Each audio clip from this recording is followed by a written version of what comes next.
We are asked because all religions are welcome in Rotary. Please join me in a moment of reflection and thanks with these words.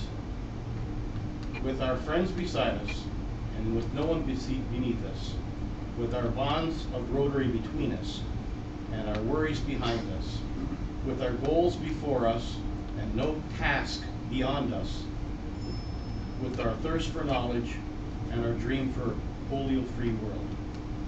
We're thankful for our Rotary friends, the meal we're about to share. Thank you. Shalom. Any members of the club that have brought guests, could you please introduce them? Leo. Yes, I have brought two guests from the KW Titans. One of the owners, Leon Martin, on my left here, the little short guy, and then the big tall guy on my right is our proud to announce our coach for 2019, Cavell Johnson.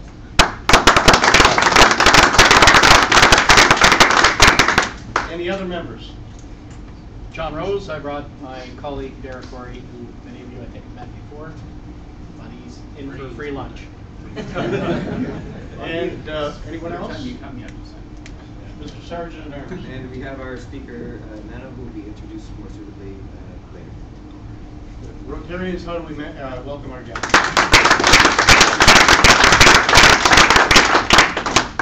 And I would guess that the head table should lead us to the buffet. Please be broadcasted. Come on, you guys.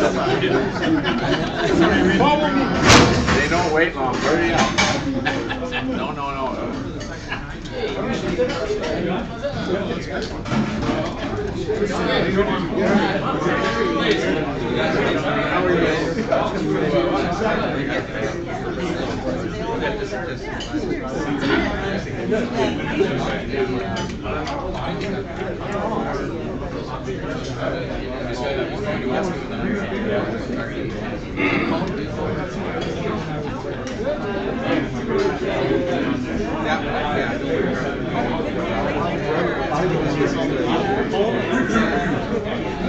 Hey Kelly, how are you?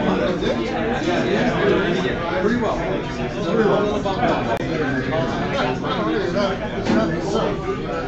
Pretty good.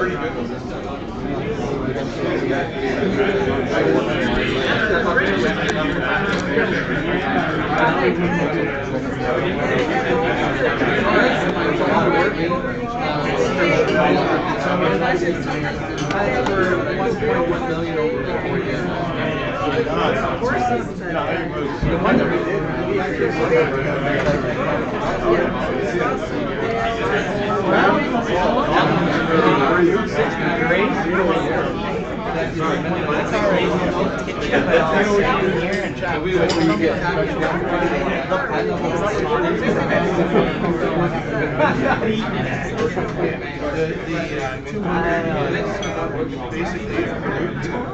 Gentlemen, clubs that are participating. Yeah, no, that's why.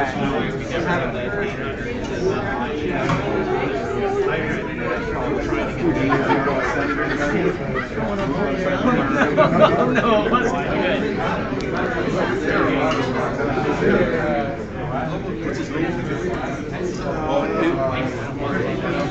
Well, even with this one, first of all,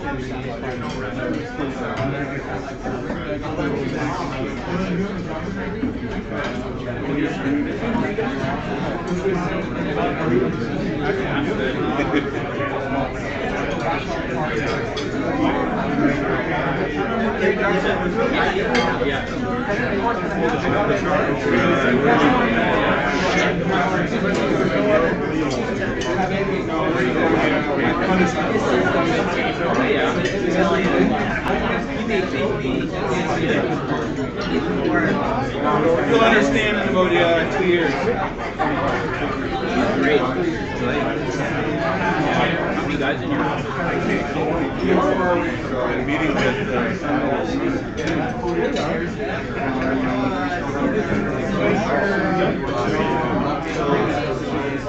Big office.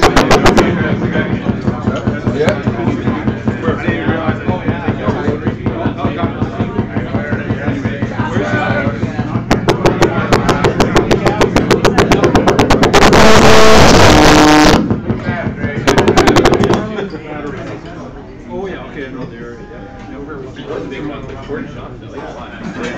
Yeah, it was big. Right on the way. We met him this morning. He just called me. He called me. Great. Yeah, we had a deal. How are you guys doing? They're going to do 6 months lease. Players. They'll be older, probably maybe they take the middle seat. Yeah. And every year we get 2. And they got a little Do a wrap here. I love working with girls. I know some people love distracted and whatever, but Yeah, I love doing that too. Well, now, that should hold us till supper. Beer. good. It's maybe not right now. Good, I can do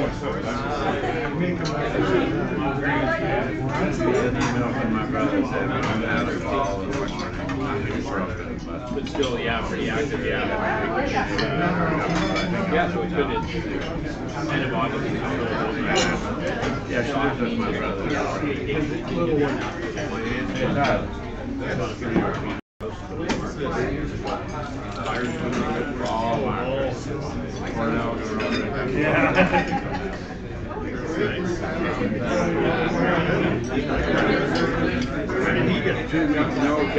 I don't know. I was just about to say Kelly, yeah. He wants you. I was just about to say that. I tried out my first office. I think we met before actually at the So do I. Westmount or something. Oh, yes, You yes. tell me I was funky. You know, Leon. Where's your house? I'm like, oh, this isn't working. But then also, like, there's other five here around the street. Oh, yeah, I can't remember. We thought maybe, you know, we put it was good enough. I can't work as professional, but I was like, Good to see you. Today. Calling you with. So anyway, after David's a great friend. I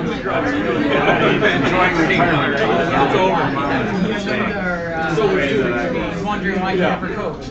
Oh, yeah.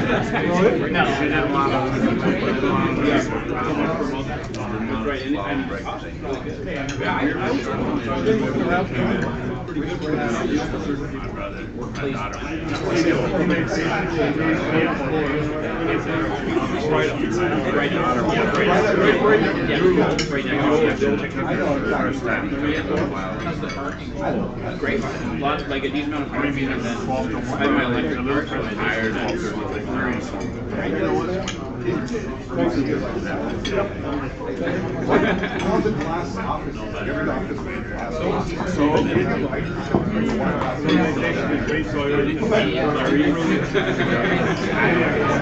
Well, I want to know.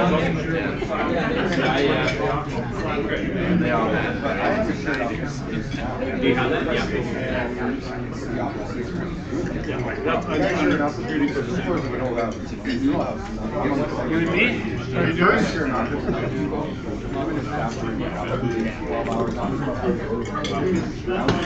Sorry.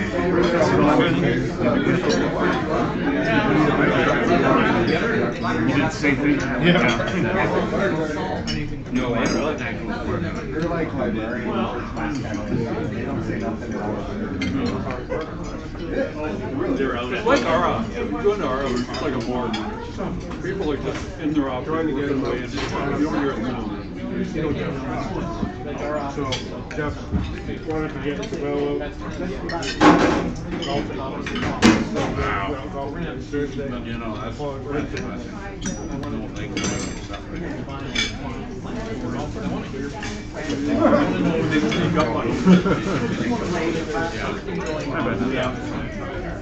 Yeah, it's amazing how good it is. Yeah, that's exactly what it is. Is there anybody else here? Put on the radio. Yeah.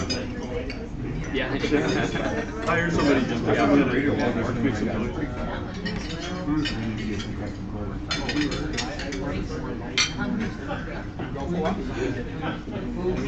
Right. I haven't gone down. I'm going to Kelly. Yeah, no, we got somebody there. Somebody there. Never been sitting home by Same. himself. Very- Or do you got somebody to talk to? Or your person or whatever. Same leg with your knee. We've already done that twice.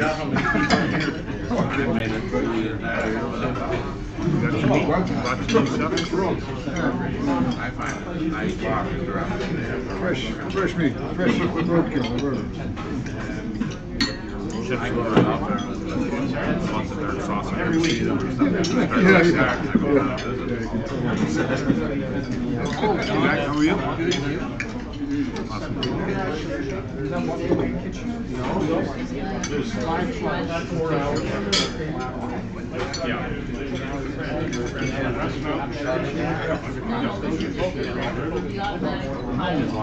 Did you had to play golf? Yeah, it was two couples. I went in as a single to support the event. I remember one guy he didn't want to helmet and his wife. So they played there with his wife and their buddies. Well, for something like just the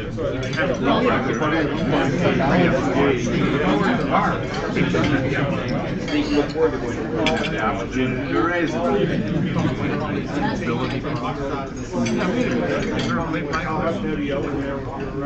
there are a lot of people.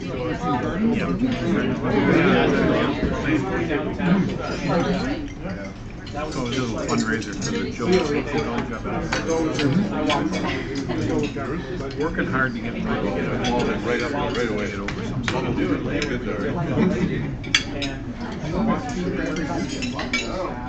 But it's Yeah, we're working now with the term. Andrew's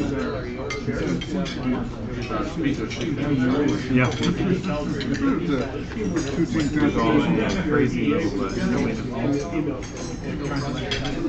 We might do that next year at Sports Scholarship. So that they could have a real low score. I didn't want to do it this year because there are mixed breakfast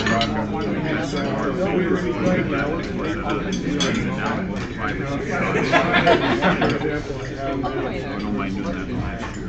No,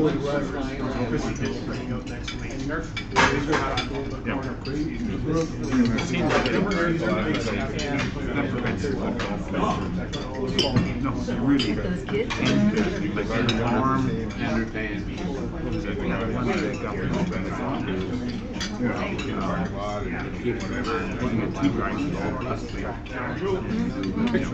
I'm not driving Like you're gonna let's get in the car. I was listening reasonably well, you know. He likes it. Part of the deal, Where do members come from? Just ask it. We can ask you right now. Do 3 people that are single? That's an interest. Reach out to anyone else. and the 2 feet on it. As we try to be strategic in ours. Anywhere that you go anywhere, you're welcome anywhere in the world where there's a road. Ergo, all these things here, you'll see from different clubs around the world where our members have visited. And Do a make-up meeting anywhere. You can walk in the only thing I was telling you once like in my program, have to get it used to be a big one. It's very way encourage members somehow they want to try and have really 10 participants. And some situations perfect. That's the thing they're taking away. Because if they're way on holiday, make up, they're going to take care of it. When we have to target the teams, so you wouldn't end up with a club full of players. Hi, Laura, how are you? Real estate.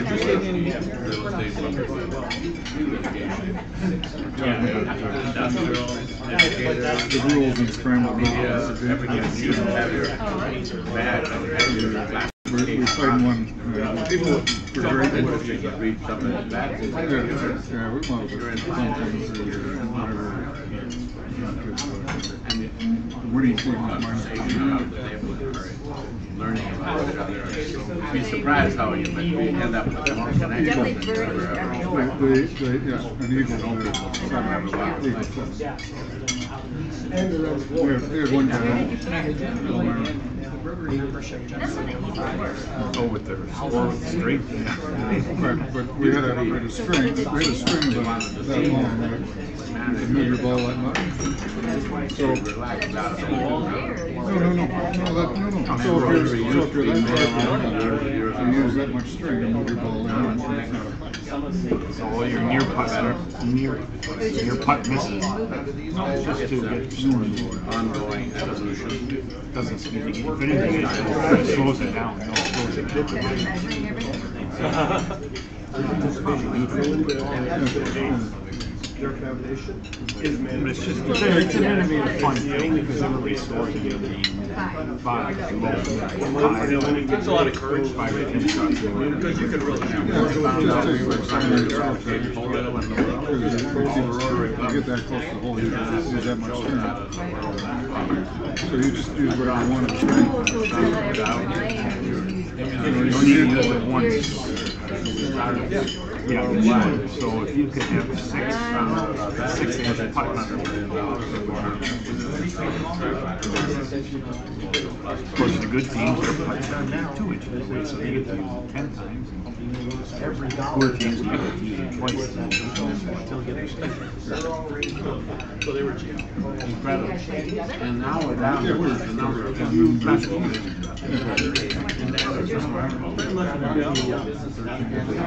Yep. That's it. We'll probably cut oil with this. There's 6 reservoirs along the border there. But it's a question of who gets the best offer out there.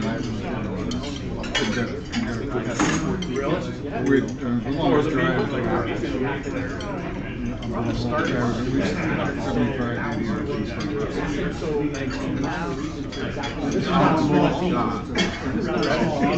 All of a sudden, among everyone, I'm like, hold on a minute. Not the same. I would guess that's a common thing. We actually came in with a little string, didn't we? So we want to get a refund for it. It cost us $20. Didn't need it. Well, no, that's just bad management. Forgot about it. It's like having mulligan in the clubhouse with a mulligan. Prime Minister, who was, Jerome, you were there last year at the International Convention when Gates did that. The Prime Minister stood up for 15 minutes and they raised $2 billion Based on by Gates.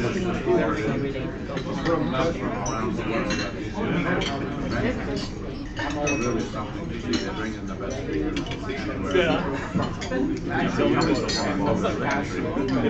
Once or twice a year. There's a reason. With the Astros. With the Roger Maris Astros. So John in his term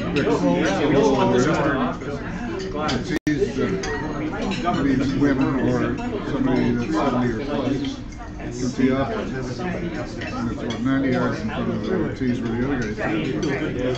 So I got a 90-yard advantage. So if he hits it 6 all of a sudden he's got his hand and it's in the fairway. And the young guys can. And you're aware. 36,000 clubs are on the board. I don't know if you remember that first hole. So my son was up there. So educated, uprooted all of a sudden. I think I remember this hole. Puts it behind the green. It was like 340 or something like this here. And it's kind of hidden really. You got to go up over 6 feet. And he can't hear that every time. We're saying you guys can grip it.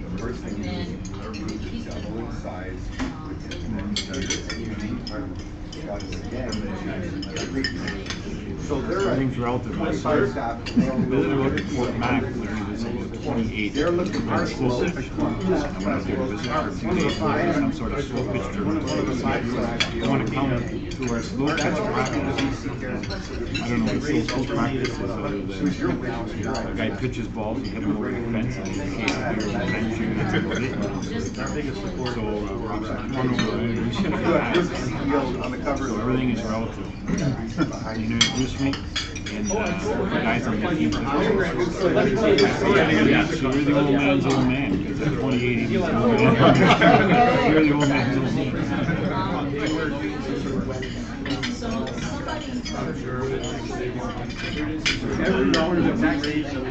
I'm starting to plan for Germany.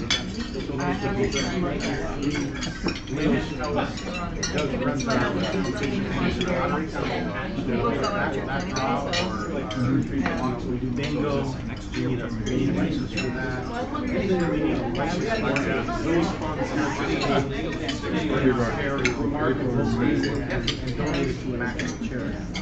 Anything you do with doesn't require a license.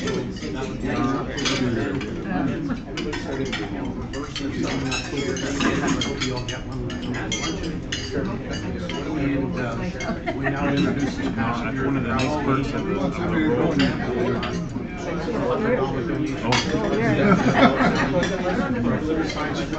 You guys are doing it. You got it.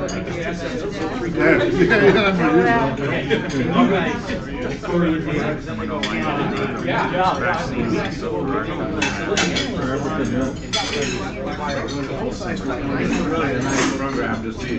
So the three kind of very high risk. Thank you for those special days.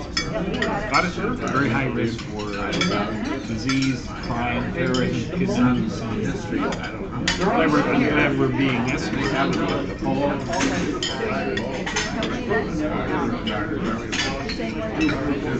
No, we looked at that.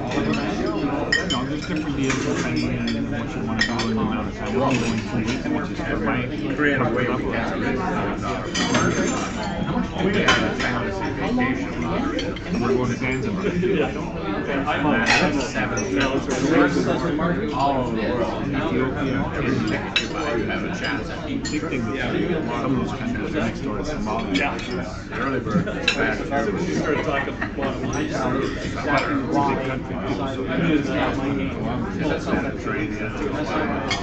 Just turn all this stuff off for Brendan to read. He works, you never get into it. Be careful at ATM.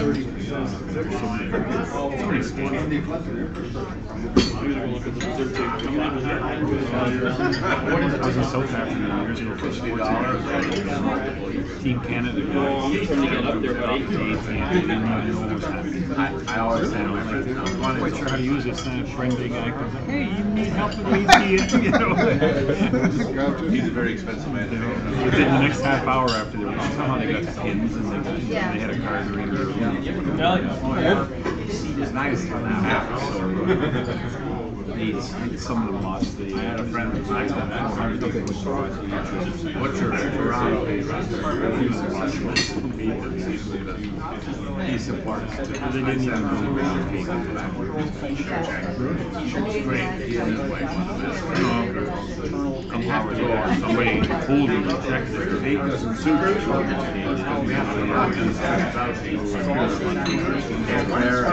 cabin space on the ship or whatever. You can't go on the ship that we give to you. Where are the friendly voice? You need some help. He didn't take the cruise.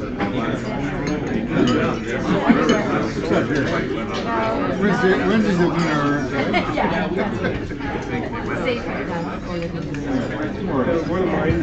George Upshur John is always got something to say. He's always got his There's a higher separately.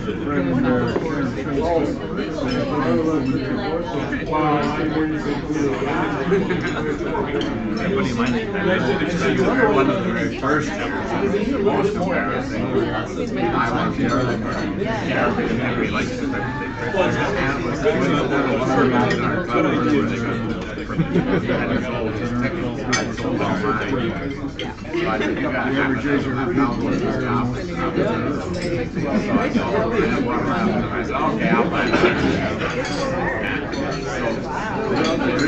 I might get one in the when somebody starts an accountant in the morning. Real good answers. Yeah, he was candidate for Rhodes Scholar. Anyway, just a good laid back guy.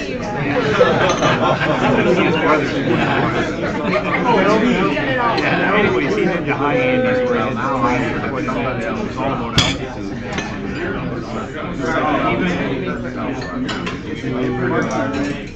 Use the washroom, I think, in your how those cards? I was fairly high there. About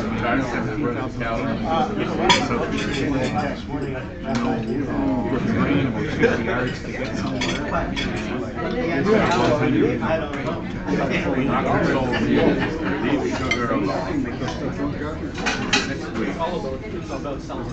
We've got a full agenda here today, so I'm just going to start a little bit early. And full agenda here today, going to start a little bit early.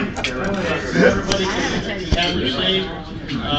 Troy told me that he's got to leave a little bit early today. He might not be here yet. Now he's still here. He's here.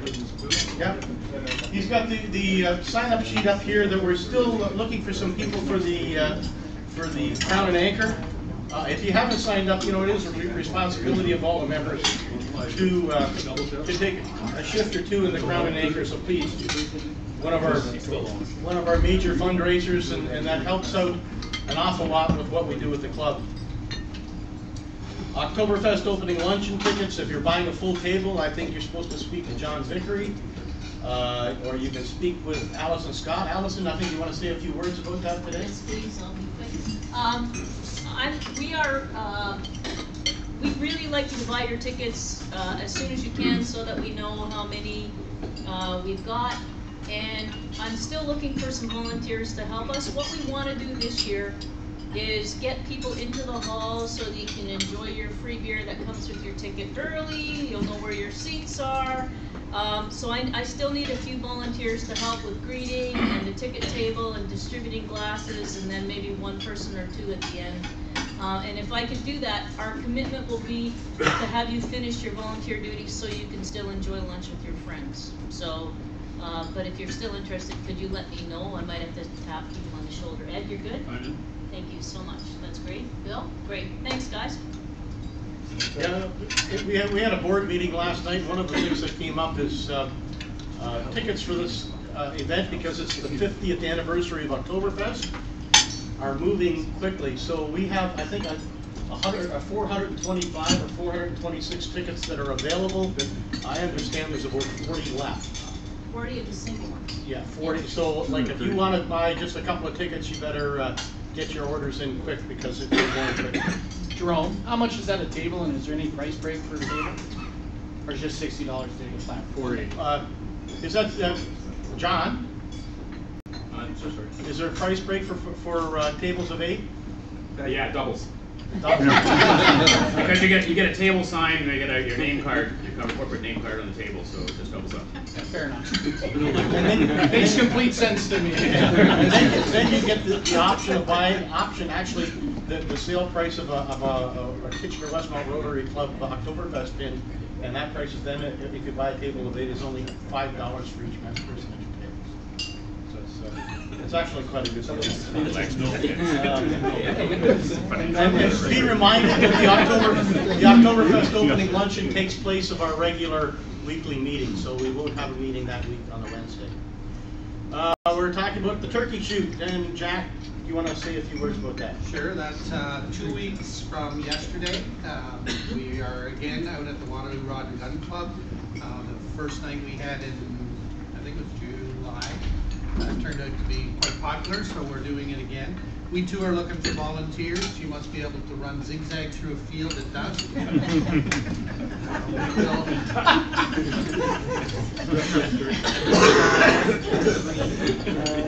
We've got about 15 to 20 people that have signed up so far. I sent out a reminder yesterday. I won't be sending another one out, but I will be reporting to their club on next Tuesday, which is a week in advance for them to ensure that they have sufficient stakes to keep Leo from complaining and whining and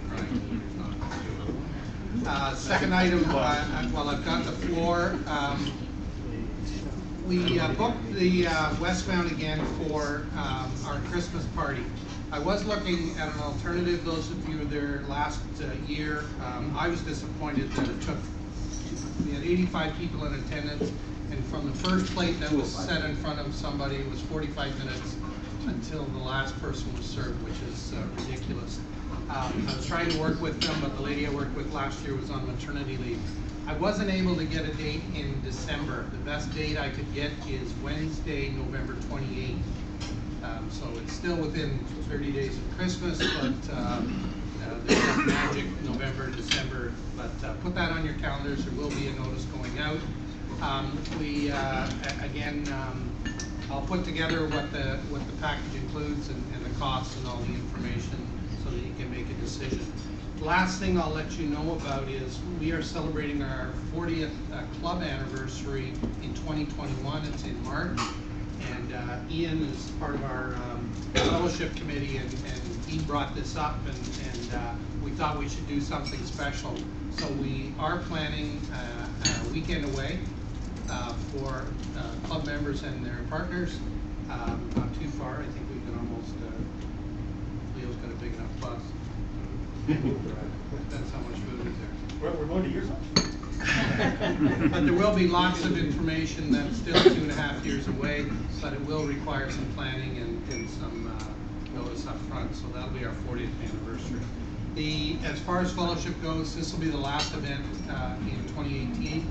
We are meeting as a committee, and I sent out an invitation. We're a little heavy on the testosterone on the club committee, so if there's any others that aren't as high on the testosterone that would like to participate in the planning of the events, they are more than welcome. And we are meeting 2 weeks tomorrow at Oster's for a breakfast meeting. I forget the time, around 8? 7:30. 7:30? In the morning, that's when breakfast is served normally, Bill. Not nowadays. So we will be planning the events for. Anytime's a good time. Thanks. Thank you, Jack. Kitchener, Westmount, Rotary. I've got this written down for Marie to talk about our swag. Oh. Our swag. Well, we have 18 pieces of Rotary attire that will be delivered to me hopefully in the next week or two.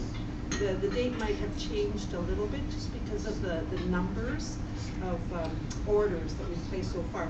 So we're trying to get to at least maybe 40 articles of clothing just to keep the prices down. So if you've noticed, I sent everybody a reminder email this morning. So I attached a screenshot of our club runner where you go into the site where it says My Attire, then you just look through and you'll see all the different kinds of articles of clothing, right from golf shirts to hats to jackets and fleece, spring jackets, everything. I also included this time 2 charts that give you an idea of sizing. Now, I didn't include every single chart, and if you're concerned about sizing, you can either just ask me, and I'll do my best to get the chart for you from the fellow that's actually producing them for us, or you can actually call him or email him directly. And his name is Tom, and I've included that in the email. So, hoping we can have a few more people, wear some Rotary Kitchener Westmount attire, and if we get enough response, then this partnership that we've made, Ms. Tonka will be very happy to keep this going with us. All right, and any questions? Just on the timing, so if we ordered something in the August, late August, That will come in the No, no. So if you, yes, all of those 18 items that were ordered amongst us before August, was it 15th, will be coming in the next week or two.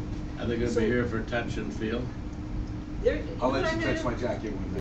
They're actually gonna come right to me, so I'm gonna bring it to our Wednesday meeting, and if everybody doesn't mind us touching and feeling your Wash your hands articles. first, you know. Yeah, that might be one way to do it. I've also asked No his gravy. fellow Tom to see if he would like to come, I haven't heard back yet, to one of our luncheons and bring some articles of clothing and maybe talk to us a little bit about it too for sizing the charts.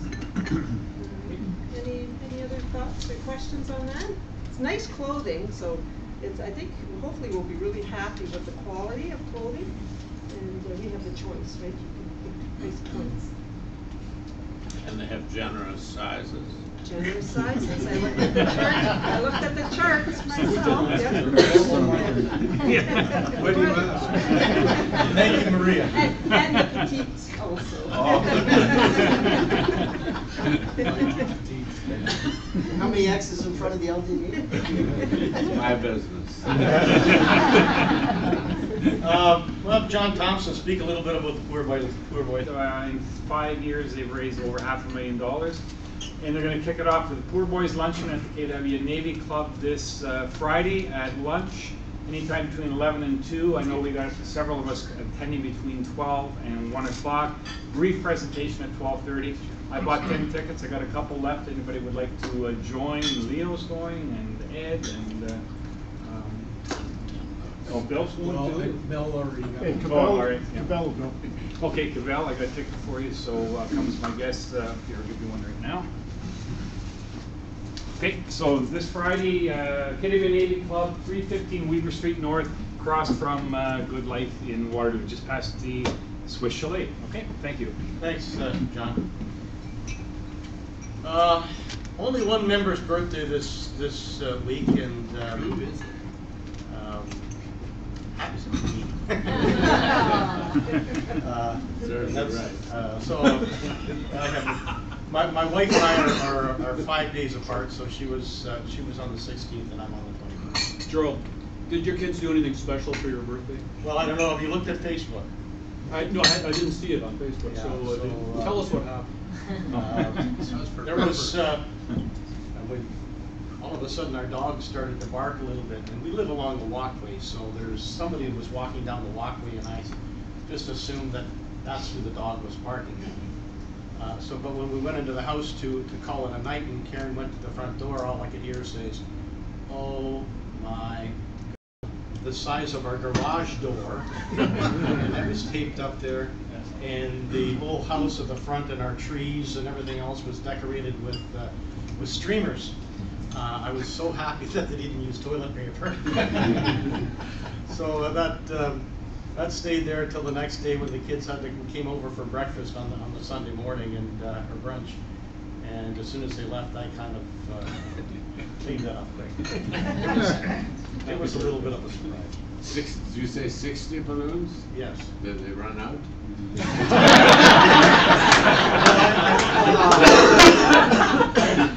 I kind of figured that they all were taken to hospital. Spouses' birthdays, I didn't see any on the list this week. Anniversaries, Peter and Susan Ringrose are 48 years on September 18th. Tony and Janine Giovinazzo, 21 years, September 20th. And we have some club anniversaries this week. Kathy Brothers, 19 years on September 20th. And Mike Collins, 12 years on September 20th. Nobody came up to me with any new business. So I will then ask you to take a look at your tickets. Jerome, sorry. I have one last thing. I mentioned last week about the simple little community service event that's going to be happening tonight. We're going to Food for Kids to just pack some lunch boxes for the long weekend. It's a PD day for kids on Friday. So Friday, Saturday, Sunday, we pack lunches for kids. Belle is joining me and some others. So if anybody can join just for an hour from 6 till 7 tonight, let me know. And it could be that we'll be going for a pint afterward, fellowship as well, in small groups. So think about it, and if you can make it tonight from 6 to 7. Sorry, I missed it again. Where is it? It's over near Fisher Home in Ottawa. It's at 200 David Burton Drive. And you sent an email. I did. Yeah, okay. So if you want more information, just let me know. Thanks. Thanks, Ian. Thanks for looking up. So our 50-50 draw, we have $205 on the line today. And if the last four numbers of your ticket is 4554, you get the first shot. Hey. Good luck. Mr. Breeder. Edward. So you gotta fool the right marble. Now I got my sleeve. Drum roll. Oh. 4553. You buy that one too? Nope. It's like last week they were all just after me. Better check me. Our guest. He looked like he was stirring. Thank you, sir. Good luck, Bill. Oh, sorry, Bill. 4550. And the pot throws. Eventually you get down to like 2 or 3 Then guys are buying $20. So I'll call upon Leo.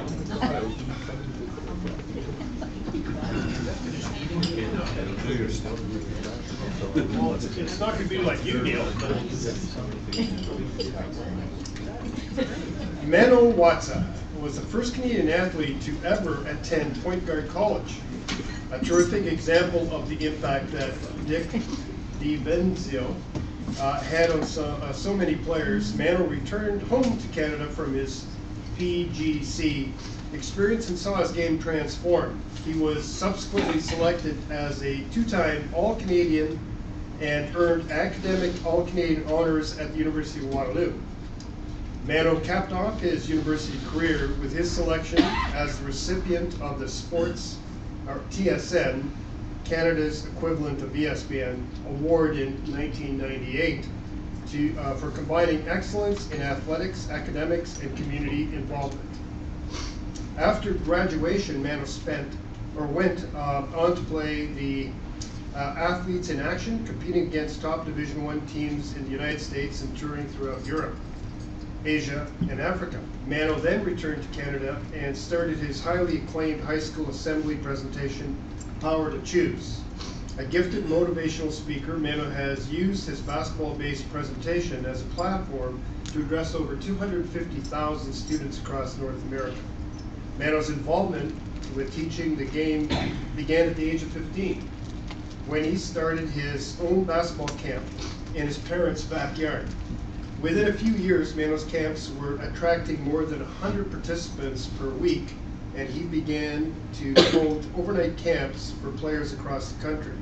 In 2001, after a 7-year friendship with PGC founder Dick, Mano created his own program, the Point Guard Academy, as a tribute to Dick. Mano and Dina Evans joined forces in 2007 and merged the two programs together. Mano presently serves as president of PGC Basketball. It is my pleasure to introduce Mano.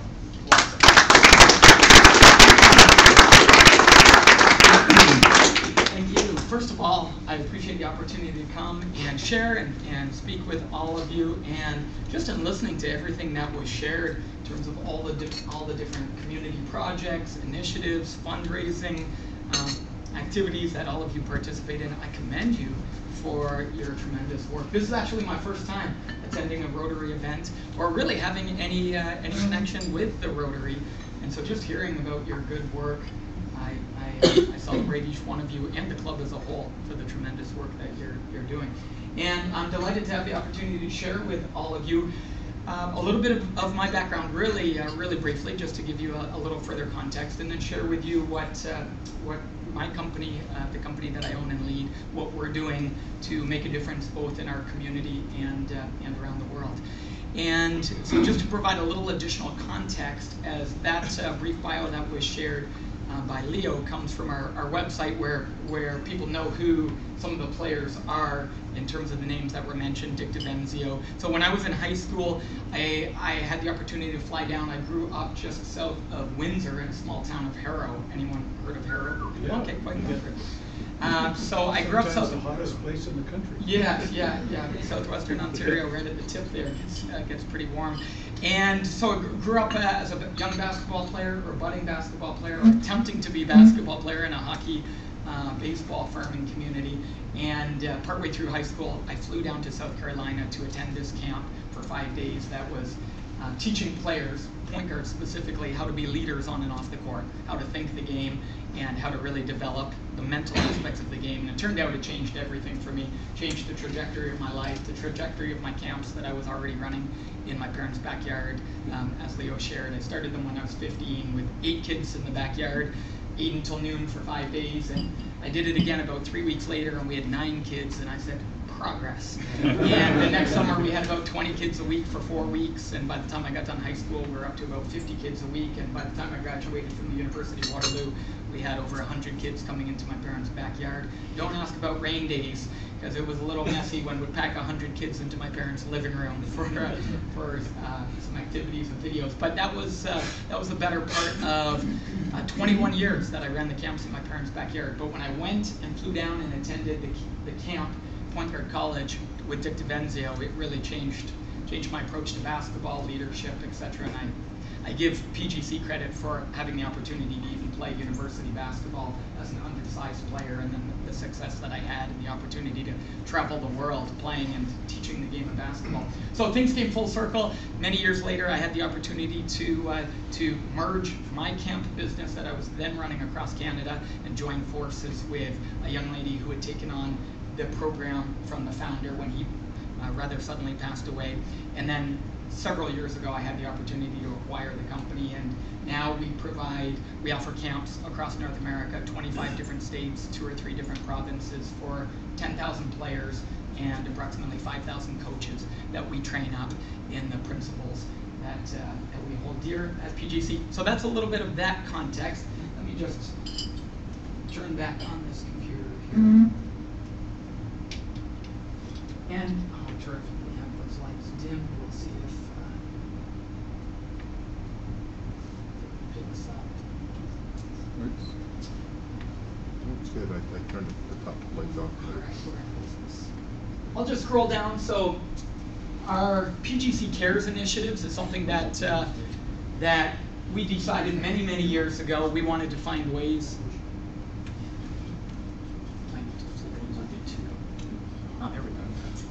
So we developed several initiatives to help support our local communities in much the same way that all of you do, either with your companies or organizations or personally and through the Rotary. And just to pull down, since 2012, you'll see under financial aid, PGC has provided over $500,000 in financial aid to underprivileged inner city players who would never have the opportunity to attend a camp like ours. And that continues to grow year over year. We now provide $100,000 to $150,000 a year in financial aid to underprivileged players. But that's the work that we do locally to help support the game of basketball and to support, for the most part, a lot of single moms and providing them opportunities for their kids that their kids would not have otherwise. But several years ago, I got introduced to an organization in Kenya.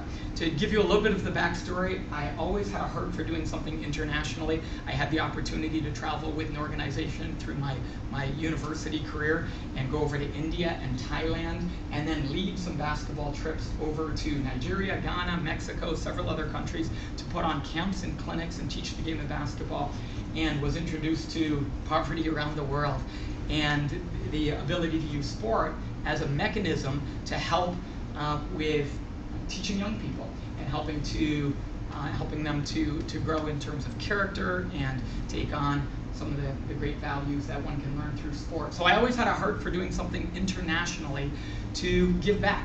we were doing some pretty good things locally and in our communities across North America. And it was 6 or 7 years ago that I heard a gentleman named Charles Mully speak, actually right here in Waterloo. And I sat next to my wife as we heard him speak at this event, and I was blown away by his story and what he was doing to rehabilitate young people from the streets of Nairobi. So let me share with you that quick story, and then I'll tell you how I decided to get involved, or see if there was an opportunity to get involved. So very simply, Charles Mully was a young kid who was abandoned by his parents. They couldn't afford to take care of all the members of the family, so they decided to select one that they were going to leave behind. They moved away and left him as a 7-year-old to fend for himself in his small village. He became a street kid and a beggar. In his early teenage years, he decided to go to Nairobi, Kenya, into the big city to try and see if he could find work or find a way to sustain himself begging. He ended up getting a job with a family that allowed him to be a little bit of a housekeeper, house cleaner, take care of the yard. There, then, they gave him a job in their fields as they had a farming company. And from there, he became a manager, and from there, he transitioned and became a taxi driver, and then a bus driver, and then he ended up buying his first taxi, then a fleet of taxis. He ended up developing really a monopoly in the taxi world in Nairobi. Then he went into insurance, gas, and all sorts of other industries. He became one of Kenya's most successful businessmen, multi-millionaire, and in those days in Kenya, that was really something. But he couldn't get street kids out of his heart and mind, as that is what he had grown up with. So with 8 biological kids of his own, one day, as he says, he gave in to the calling that he had felt in his heart for many years. He sold all of his companies and decided to dedicate the rest of his life to help to rehabilitate drug-addicted, disease-inflicted, abandoned street kids who had the same plight that he had experienced.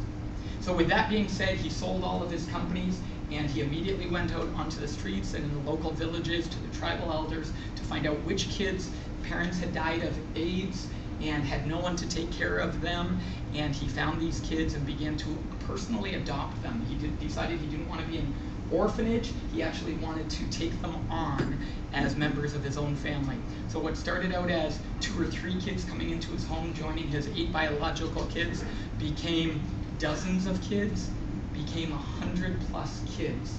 They realized they couldn't keep living in the same house that they were in, so they moved out to his country retirement home that he had built for his wife and his family, and they began farming. And today, they have now over 2,500 kids under their care. He has personally adopted and helped to rehabilitate thousands of them. Over 10,000 kids have been through their family and their programs. I was so blown away when I sat there with my wife and heard him speak, and then I heard that they were using sports as a means to help with the rehabilitation process, to teach the kids responsibility, discipline, focus, all these character qualities that we know sports can help to create and foster. And they were using it in gymnastics and karate and soccer and other sports. And I turned to my wife partway through the talk and said, I want to go see it. She said, really? I said, I'm going to go see it. So I introduced myself to he and a few of their representatives at the end of the talk, and I said, I'd love to come over there. Is there an opportunity for me to come? I joined a group of doctors and dentists who were making their way over to do some work with the kids. And I was the lone non-doctor and dentist on the trip. And I captured, I immediately got a vision for what they were doing and saw everything that I had heard about. And I felt compelled to find a way to support their vision of using sports as part of the rehabilitation process. What they had was they had teachers and coaches. They created their own schools, elementary schools, high schools. They're in the process that they've just launched a university right on site at their main facility, their enormous compound, where they continue to farm and take care of the kids. But they didn't have any sports facilities because they had to give prioritization to, first of all, health, then education, and shelter. All of those things were higher priorities than sports facilities.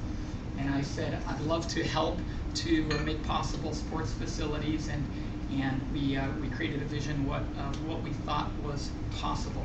Before I share any more, I'm going to just show you a couple-minute video to give you a sense of what the Mully Children's Family is all about.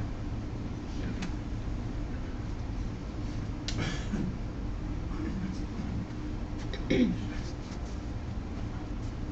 so pull the microphone close here, and we'll see if we're able to pick up the sound well enough to be heard.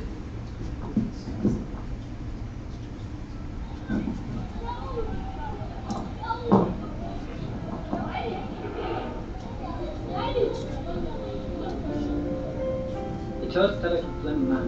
One man with a plan. With a plan from God. He started with nothing. Just like me. He was abandoned by his parents, but he worked hard, very hard. He drove taxis. Then buses. Then he owned a whole fleet of buses. He became wealthy. But he could never get the street kids out of his mind. Or his heart. So one day, as he sat in his fancy car, he gave in to his God and to his calling, helping those who could not help themselves. Charles Mully, our daddy, sold everything and gave everything he had to those of us who had nothing. When my parents died, he really accepted me into the family. He found me in the streets of Eldoret and brought me back to his home. That was back in 1994. The year was 1990. That was in February 28, 1988. We began to build the family. Our family. My family. That today has become the biggest family in the world. And I'm proud. Welcome to Mully Children's Family.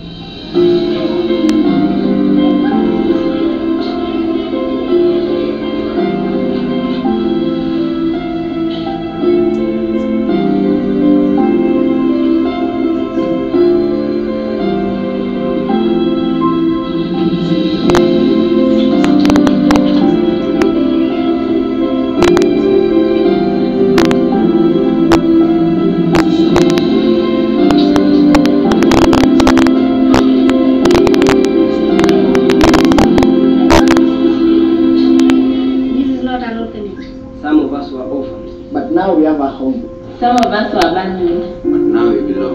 We are not waiting to be rescued. We are working to rescue families. This is my family. This is my home. This is where I eat. Where I study. Where I sing. Where I play. Where I learn to love and to be loved. I used to go to bed hungry, but now I'm proud to eat the food from our home. I'm thankful we are becoming self-sustaining. That our home employs many people from the village every day, helping the local people and allowing us to focus on our studies. I know that education is my best chance to become somebody, because one day I will leave my home and go back into the world. A person. A person of value. A person who knows how to work hard. A person who must be listened to. Because I have a message to share with the world. Change is possible. Restoration is possible. Rehabilitation is possible. With God, all things are possible. Right here, I have learned this is true. Welcome to my home. Welcome to my family. The biggest family in the world.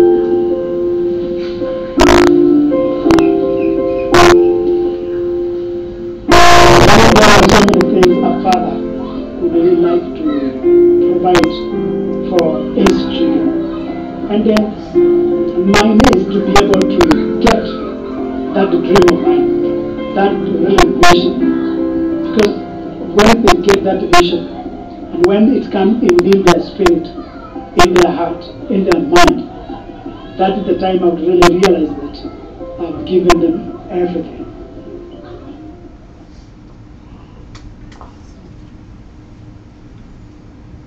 So that is the Mully Children's Family. And when I heard him speak, and I was so amazed, blown away really by his story and the impact that they were having, that I wanted to go see it firsthand. So several months later I went on a vision trip, and the vision trip was simply to see it in action and to see if there was an opportunity for my wife and I, possibly even my company, to get involved in supporting their work in some capacity.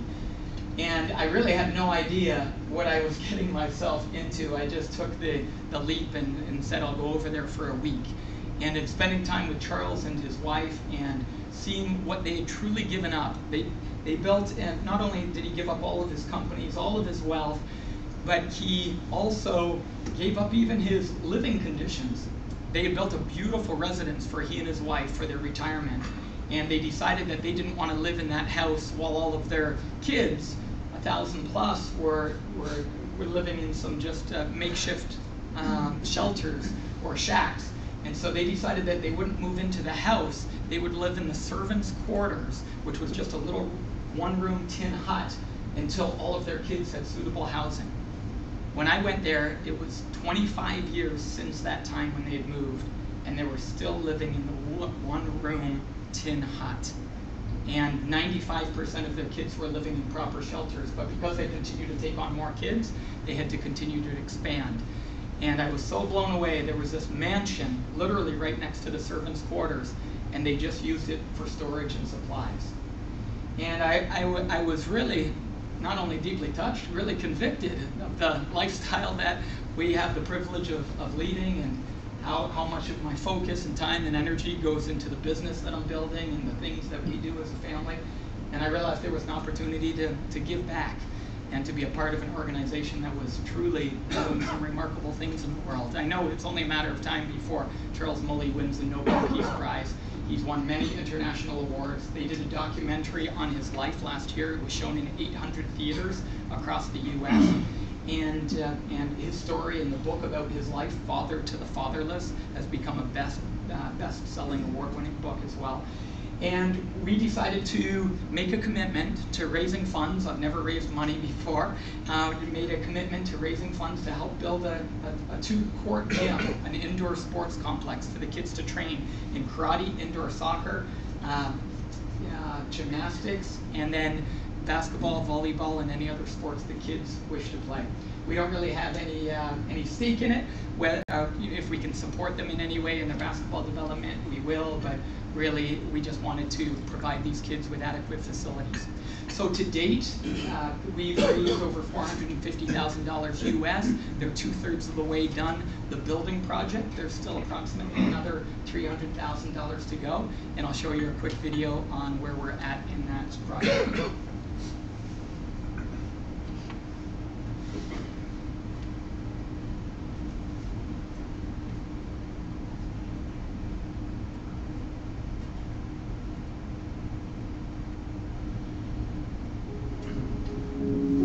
Behind me, we have the Sports Center complex that we have been building since March 2016. This complex is going to be used to train our young people, former street children, here in MCF, as well as other schools across Africa, to participate, training in acrobats, karate, dancing, and the sports like volleyball, basketball, table tennis, and all this. It will be a complex. This will help building their self-esteem. The young people who we rehabilitate at Molly Children Family, the kids who had no chance for the future to have hope and produce the best sportsmen and women in our country can. I'm very excited that through friends they were able to donate $377,000. And now we are looking for donations which will enable us to complete this complex. With the help, we can team up together to finish up this special complex by donating to Molly Children's Fund. I'm so excited really to invite you to join me in these efforts of making this dream a reality. Thank you so much.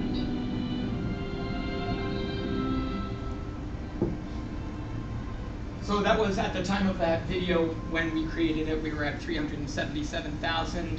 Through some additional donations, we're now at 450,000. And as you saw, the building, it's an enormous two-court facility.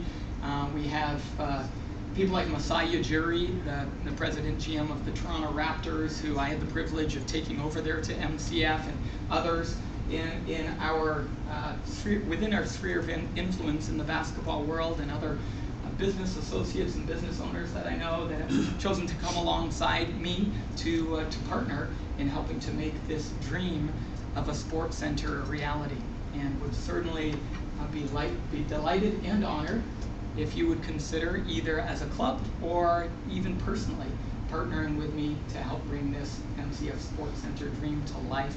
Our goal is to complete it in the next 12 months, and I just continue to take trips outside of my regular day-to-day work to anyone I can that can help us bring this dream to life. So thank you for giving me the opportunity to share a little of my story and a little bit more about this project. And if you have any questions, I'll certainly be happy to answer them. So thank you. Anyone have any questions? Ed?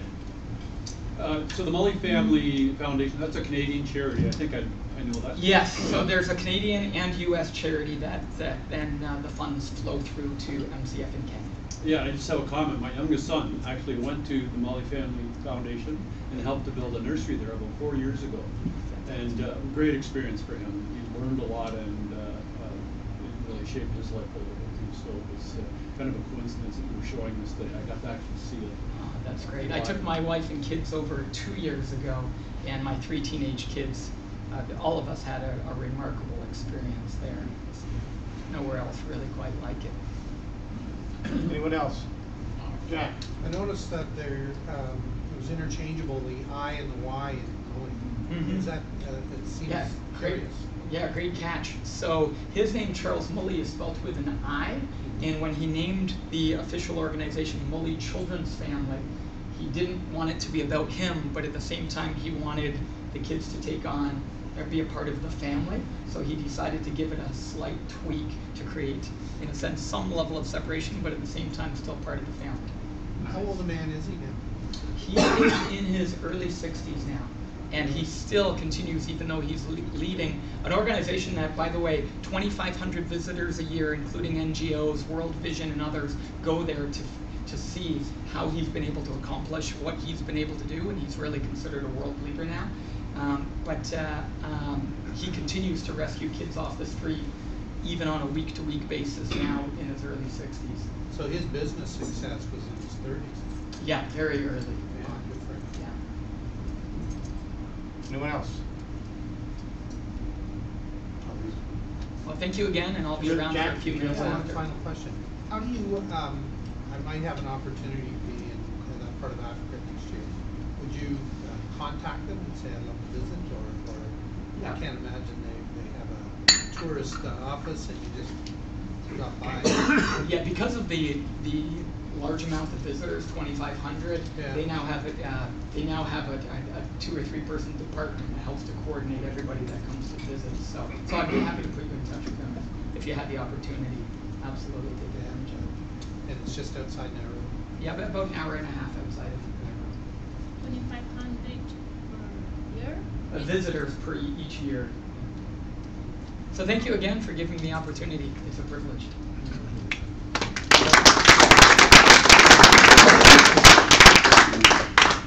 Mano, I'd like to thank you for taking the time to speak with us today. I'm sure everybody here is quite touched by this story about the Mully family and your story as well. On behalf of the Rotary Club of Kitchener Westmount, we have donated surgical cyber restoration for this person, Kiplan Jat, in Kenya, on your behalf. And again, thank you for taking the time out of your busy schedule to come speak with us. Appreciate it.